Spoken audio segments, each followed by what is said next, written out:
Greetings, Star Citizens. Merajito 20K here, bringing you episode 7 of the Hangar and News Update. This week we start off with the Jump Point Marine and Rifle Work in Progress, which was a continuation from Jump Point issue number 6, which first featured this article, and it shows the entire progress going back and forth from the various studios to get the final finished product that you see before you. I'll be displaying some concept art as we go, as there was no new update to the hangar this week, but there will in fact be one next week for the big reveal of the Hornet. This, I gotta say, is really interesting to see how they kind of flesh out everything and how the actual modular system for how you'll upgrade your character through his various outfits, weaponry, and other stuff like that will come together, how each part has to be labeled and sectioned correctly in order to, say, put on new gloves or boots or a new torso chest plate or weapons, anything of that nature.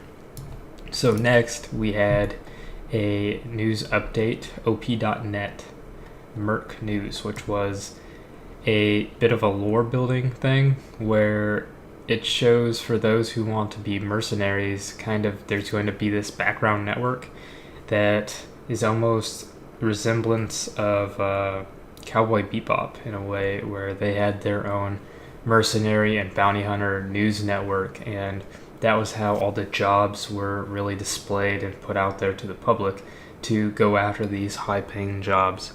They kind of show that it's not always actually looked in golden light of the major corporations and other things, as they're kind of sketchy to work with, as it says. I'd really like to see the continuation of how this lore is going to build out and how it's going to eventually show itself in the public universe. Next we had a fan spotlight, which showed various fan videos from around the community, and it shows Star Citizen Goodbye, What Is Your Story? The Tracked Grey Cat PTV, which was actually a mock commercial, which is actually done very well, and it's pretty amusing how he does so. And if this actually makes it into the game, I gotta say I'll probably get this buggy. And the last one was a flight cinematic of a full rigging on wire system through the actual already available in-game assets. It's a pretty interesting light to see what can be done by scraping game files and putting it in the CryEngine sandbox editor and going from there. Next we had a sale for the mouse pads that came available, and unfortunately these aren't the metal mouse pads that were originally shown in the store, but they did in fact offer credits for the mouse pads that were supposed to be there, offered if you didn't like the selection of the mouse pads that are now available to fully transform your credits into your money back, if that was in fact the case. So we have one that shows a Constellation, we have one that shows the Hornet, and one that shows the 300.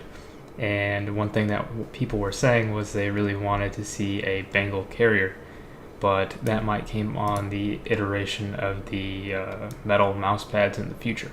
We hit 23 million, which means Star Citizen is completely funded, taxation and all. That unlocked the Zion Scout, which if you backed before the 23 million stretch goal marking, you will actually receive a display, kind of like what you see, I imagine, of the Cutlass, since that is not actually a fully fleshed out ship yet, and will probably be coming out when the asteroid hangar comes out, but you'll get a model of that and it will be displayed in your hangar in the meantime, and it kind of gives you a insight of what some of the different alien ships may in fact show as far as how they're designed and the cockpit views. We're also unlocked the 25 million stretch goal for an enhanced alpha, which is going to not only bolster the servers worldwide and offer better latency throughout the entire world for not only the people who live in the United States, where the majority of CIG is located, but also, as they said, for example, London, Australia, Germany, and all that. So It'll kind of give some more localized servers and hopefully get all you guys outside the United States, your latency down and make it a more enjoyable overall experience, so you don't get 250 plus pings trying to dogfight people. I mean, that would be pretty annoying in my taste.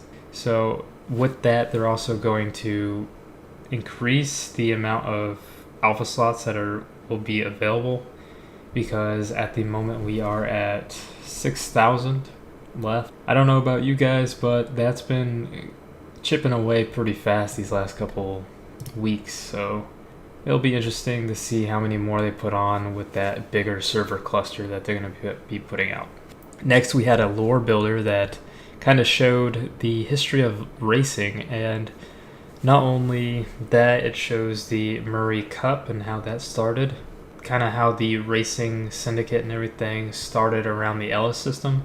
It also encouraged the community in order to help further flesh out the full design and lore behind the race scene, which people came out with some pretty cool stories, and knowing CIG, they're going to take these stories and easily put them within the lore of the universe, since they already stated that they wish to do this.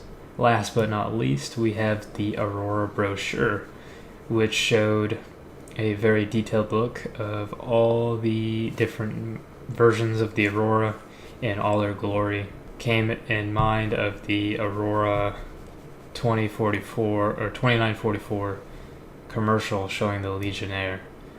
And that pretty much wrapped up this week. The biggest thing is that Hornet release that is supposed to come later today. It released the Super Hornet, which is going to be the military version, I believe, of the Hornet, and it's also going to be giving a new skinning and model of the Hornet that is supposed to live up to the final product, as well as a very cool commercial from what it sounds. So look forward to that.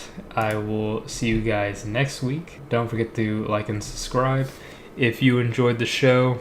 Peace.